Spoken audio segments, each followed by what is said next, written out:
Looking to satisfy your appetite, whether it be breakfast, lunch, or dinner, and grab a local brew? Today on Eat, Live, Love San Fernando Valley, we're at the main kitchen, bar and grill in Canoga Park. Let's get to it. Cortland, always good to see you, my man. Good to see you, Scott. Thanks for coming. All right, so I'm really glad to be here. We featured you guys back in 2021 Yes. at your Granada Hills location. Yes. So we're here today in your Canoga Park location. How did this spot actually come about for you? So we were looking for another spot. My wife was kind of driving by, saw a for lease sign.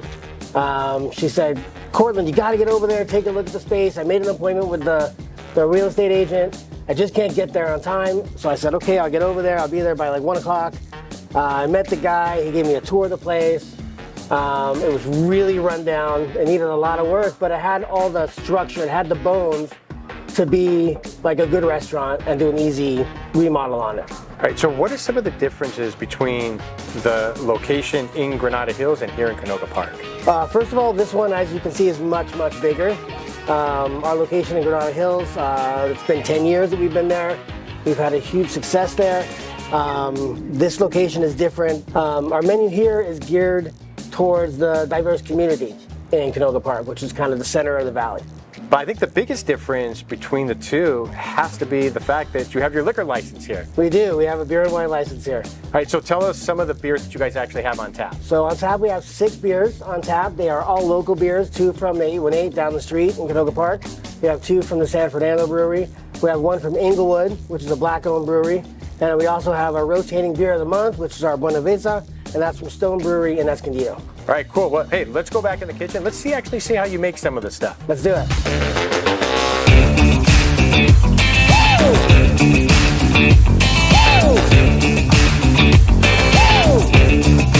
Everybody get up.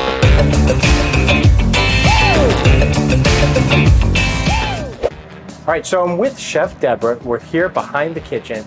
Deborah, what are we making? Right now we're making the steak frites. And it's gonna be 8-ounce ribeye. So how do we make it? All right, first step, gotta butter the grill. That's number 1. All right, that's always important. Yes, it is. The next after that, we go ahead and season our steak, lay it on the grill, nice and hot, and then right to temperature. And what temperature is ideal? Ooh, I would definitely go medium rare for ribeye or medium. That sounds really good. That's how I like mine. Perfect.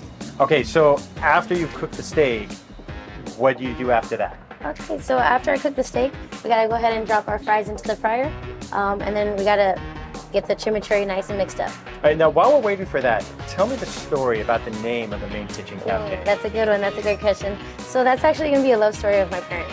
So that's kind of how they met and how their friendship began. So they met in Rena's Staples Center and now the Crypto Center. They met in the main kitchen of that arena. Wow. Right? And that's pretty much it. All right, let's see how you prep it. All right, sounds great.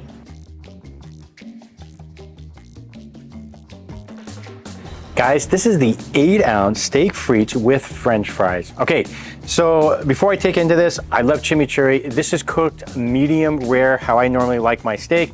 Gonna try the Matador Red from 818 just down the street in a moment, which obviously pairs with it. Let's take a bite of this, get some of the chimichurri.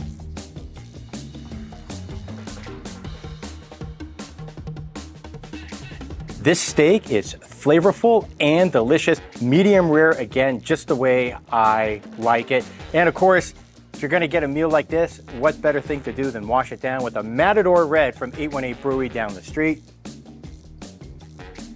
Perfect combination. All right, guys, this is the main kitchen bar and grill. They're located in Canoga Park. My family frequents their location in Granada Hills, the main kitchen cafe, all the time. We love going there for breakfast. They have great breakfast food here as well, but you can also come here for lunch and dinner. So if you're in the West Valley looking for a really cool place to come out for a lunch or dinner, definitely give these guys a try. Where are they located? Well, they're located again in Canoga Park on DeSoto Avenue, 2 blocks south of Nordhoff Street in the DeSoto Plaza. If you like this episode, hey, make sure you like, comment, most importantly, share, and we look forward to seeing you next time on Eat, Live, Love San Fernando Valley.